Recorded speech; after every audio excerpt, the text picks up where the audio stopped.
Family, thank you for that introduction. I tell you what, Mayor Kenny, thanks for a passport back into the city. I think the only reason allows that to happen is I married a Philly girl. You know, can't be here today, but I want to thank Governor Shapiro, who's doing a hell of a job, to my friend Senator Bobby Casey and Senator Fetterman, who've been such great partners to me. Folks, I want to also thank Representative Mary Kay Scanlon, who fights so hard for this district, and the other members of Congress, Brendan Boyle, Chrissy Houlihan, Madeline Dean, Joe Courtney. I tell you, Donald Norcross, by the way, Donald from across the way. You know, I always kid Donald when, Mr. Mayor, I say, you know, Delaware is small, so we have to fight for every inch of territory. So there was a debate on whether Delaware, the state of Delaware, owned the Delaware River along the Delaware shore up to the high water mark in New Jersey. They said no. We went to the Supreme Court. They got something right. They said, yeah, we do. Anyway, I was kidding all the time. Folks, look, before I begin, I want to say that we're praying for those who lost their lives in the flooding in Bucks County. The idea that there's not global warming, I think, can't be denied by anybody anymore. And anyway, we're grateful for all the first responders. Continue to look for a 2-year-old Maddie and her baby brother Conrad. With the grace of God, maybe something will come. I want to thank Governor Shapiro and all the Bucks County officials and their leadership during that tragic time. We provided all we could from FEMA, but there's a lot to be done. I'm here today to talk about what we're doing to invest in America, invest in Pennsylvania, invest in our clean energy future. And to talk about the progress we made building an economy from the middle out and the bottom up. You know, I came to office determined to strengthen the middle class. I often say, and I mean it sincerely, you know, Wall Street, good folks down there, but they didn't build the middle class. They didn't build America. The middle class was built by the middle class. And the unions built the middle class and changed the economic direction of this country. Because I got tired of trickle-down economics. I've never been a big fan. If the wealthy do very well, I'm a capitalist. I like the wealthy to be able to be wealthy. But if the mere fact they do well doesn't mean everybody else does well. I watched my dad growing up. There's not a whole lot of benefit trickle down on his kitchen table as a consequence of trickle-down economics to what everyone from the Financial Times and Wall Street Journal has become my different philosophy. I don't think they started off trying to be complimentary, but they started calling them Bidenomics. And our plans work in Bidenomics. We're here. Here's what it looks like. We're 13 million new jobs built across the country, nearly 500,000 of them here in Pennsylvania, just in the last 2.5 years. 800,000 manufacturing jobs, 28,000 here in Pennsylvania alone in the last 2.5 years. That's more jobs in 2 years than any president has created in a 4-year term. Unemployment is below 4%, the longest stretch of unemployment below 4% in the last 50 years. We're beginning to come back, folks. Again, because we're giving workers a chance. Unemployment's down. But to the surprise of a lot of economists, so is inflation. Remember the story? In order for inflation to come down, you got to cut wages for hard-working folks. You got to have unemployment up in order for inflation to come down. Well, guess what? I never bought that. I don't think the problem in America is too many people are working or the people are making too much money. Instead, we focused on getting Americans into the workforce by fixing a broken supply chain, lowering the cost of product from everything from healthcare to the products we purchase. The fact is, companies made record high profits during the pandemic. And by the way, I'm not opposed to companies. I come from the corporate capital of the world. More corporations incorporated in Delaware than every other state in the union. Everybody should pay their fair share. Everybody should pay their fair share. Now they're coming down. And so is inflation. We need to keep bringing down the markups and the margins of the profits. It's one thing to make a profit, it's another thing to be excessive. You know, this is one of the most important ways to continue to make progress on inflation. We have to do more. Inflation has slowed every single month in the last 12, on a yearly basis for the last 12 months. How many times you read that a recession's coming? Even Wall Street today said they don't see a recession coming now. It's the lowest point, inflation, the lowest point in over 2 years. The U.S. has the lowest inflation rate of any major economy in the world, the so-called G7. It's less than 2/3 of what it was a year ago. Down from 9% to 3%, and going to go down lower. At the same time, pay for low-wage workers has gone up at a faster pace than over 2 decades. Wages are growing faster than inflation. That means a lot of working folks are beginning to be able to have just a little bit of breathing room. According to the surveys, job satisfaction in America is at a 36-year high. We've got more work to do. People are coming off the sidelines to work. The share of working-age Americans in the workforce is as high as it's been in 20 years, including during every single day under my predecessor. And folks, it's not an accident. It's my economic plan in action. It's Bidenomics. Since I took office, we've attracted over $500 billion, $500 billion in private investment in American manufacturing and clean energy. That's what's been attracted to engage in these issues. Instead of an exporting job, it used to be find the cheapest market in the world, send the job overseas and bring the product back. Not on my watch. Well, here we're doing. We're creating jobs in America, and we're exporting American products.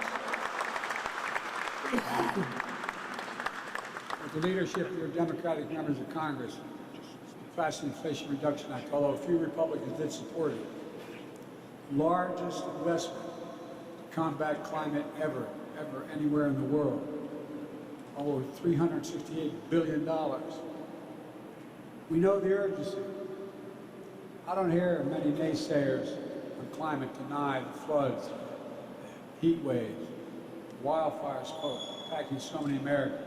Just this week alone, it's just spontaneous. We also have solutions. A lot of my friends in organized labor know when I think climate, I think jobs. I think union jobs, not a joke. Not a joke. This law is creating millions of good-paying clean energy manufacturing jobs, including offshore wind. When I took office, I set a goal of producing 30 gigawatts of offshore energy wind by 2030. 30 gigawatts is enough to power 10 million homes. It'll help put us on a path to 100% clean energy by 2035. By 2035, all of electricity you turn in is all going to be clean energy. It's not hypothetical. Construction is already underway in 2 major projects off the East Coast. And just within the last month, the Department of Interior advanced permitting on 2 more wind projects on the East Coast. And here in the Philly shipyard, Great Lakes Dredge and Dock is also stepping up to help meet the clean energy goals. Here today, workers in 9 different unions will start building a vessel called the Acadian. It's going to place heavy rocks at the base of the offshore wind project to stabilize them when they put these down. And it's going to protect it against erosion. Be the first vessel of its kind that's made in America, American-owned, American-operated. And the rocks will come from American quarries and be loaded in American ports. Steel for vessels being made by the United States Steelworkers in Indiana. The engine will be made in the United States Electrical Radio and Machine Workers in Pittsburgh. The crew is going to be American Marine mariners from Seafarers International Union.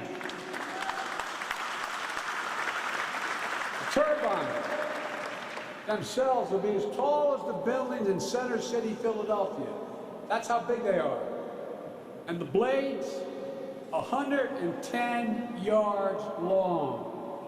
I went to see them being made in Colorado. It's breathtaking. And I might add, notwithstanding what the other guy said, windmills do not cause cancer. Look, some folks may not know there was a law in 1920 called the Jones Act that was passed. It says ships traveling between U.S. ports have to be American-built, American-owned, and have American crews. But there's some content to rely on ships built overseas without American crews to operate them. Again, not on my watch. We're strengthening American shipbuilding, supporting good union jobs, and bringing offshore wind supply chains back home. Before the pandemic, supply chain wasn't a phrase that most Americans ever thought about. But today, after delays in parts and products, everybody knows what a supply chain means and why they matter. Our Investing in America agenda is bringing our clean energy supply chains home. Since I took office, we've seen more than $16 billion in new offshore wind investments, including 18 offshore wind vessels, 12 manufacturing facilities, and 13 ports. Today, we announced the first ever offshore wind sail in the Gulf of Mexico. Going to the Gulf. I think I'm kidding. Ain't seen nothing yet. Across the Delaware River in Paulsboro, New Jersey, workers are rolling the steel foundation for another large-scale wind project. That's going to create more than 3,000 good-paying jobs. Project off the coast of New York will use a vessel built in the shipyards of Louisiana, Mississippi, and Florida. Rely on electrical substations, engineered in Kansas, made in Texas. The Inflation Reduction Act offers tax credits for projects using American-made iron, steel, manufactured projects, so our clean energy future will be made in America. I mean it. And all this investment, you know it better than any group of people I could be talking to, all this investment means good-paying jobs here at home. Here at home. We're making sure these new jobs come free and fair, and the ability to join a union if you're not already in one.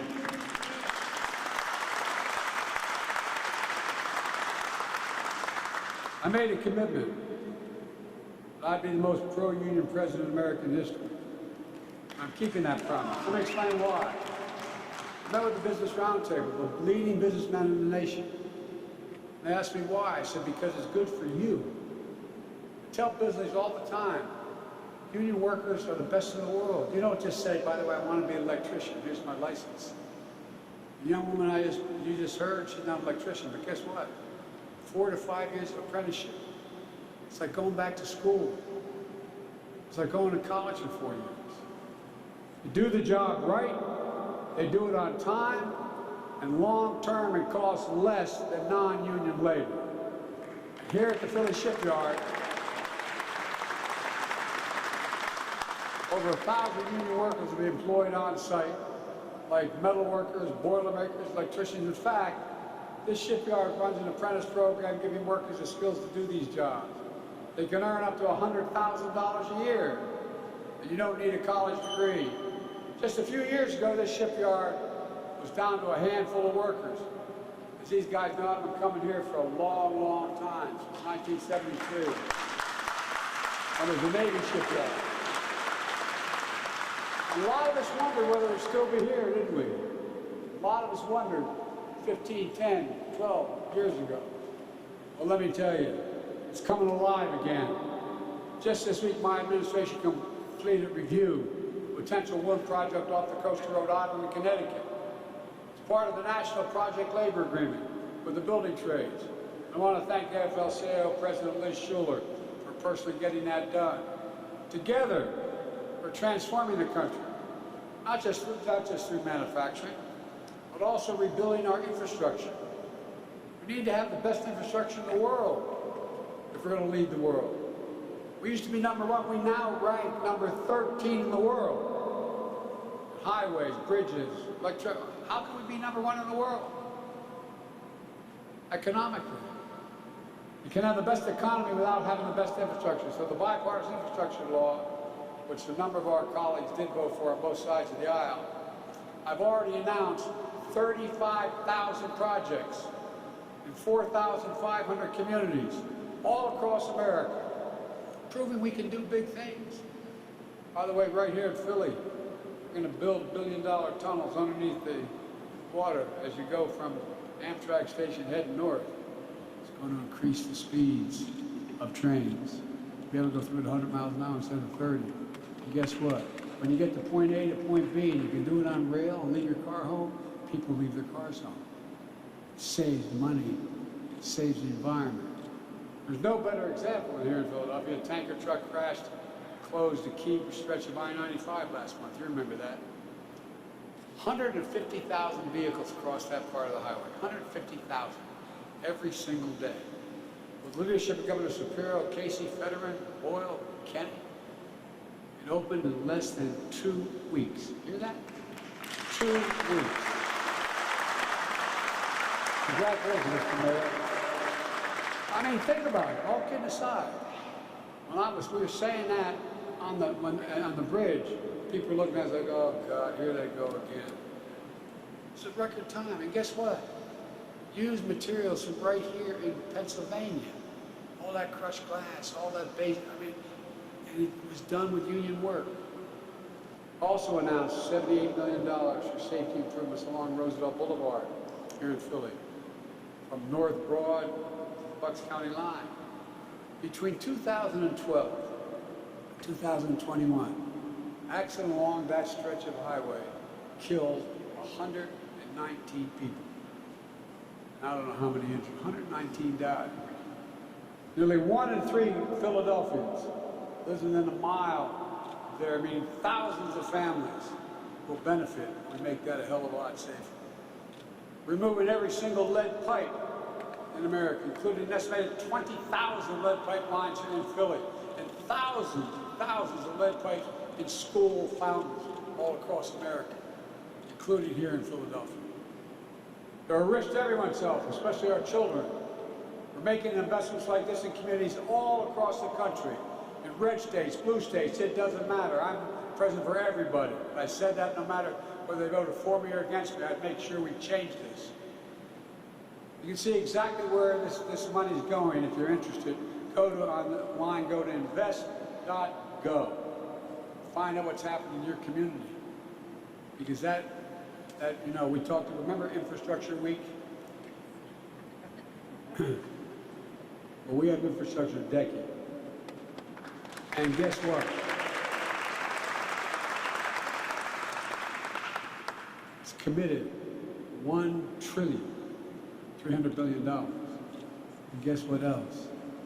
And lowered the federal deficit by $1,700 billion in the first 2 years. You can do both. You know, the reason I'm saying this is we've operated on principles that haven't been working. My Invest in America agenda also had another transformative impact. All those members of Congress who voted against the bill suddenly realized it's pretty good, and they're bragging about it. I found it interesting. As you may have seen, currently 40 million people watched. Marjorie Taylor Greene, the very conservative gentlelady from the state of Georgia, said Biden is doing things like Roosevelt, and it goes on the line, as if it created these jobs, and he thinks that. I thought that was, I never had an endorsement from her before. But all kidding aside, every single Republican voted against the Inflation Reduction Act. And now many are trying to repeal, and it was the whole reason of the act was to repeal the clean energy provisions. That's why they voted no. It didn't stop them from claiming credit. Now the billions of dollars and thousands of jobs are coming to their states. Then there's the distinguished senator from Alabama, a former coach of a winning football team, University of Alabama, Senator Tuberville. You know, the one who's blocking the nominations of America's finest military leaders, jeopardizing our national security over domestic social issues. Well, he's also strongly opposed to the bipartisan infrastructure law. And now I listened to him on television. He voted against it, and here's what he says now.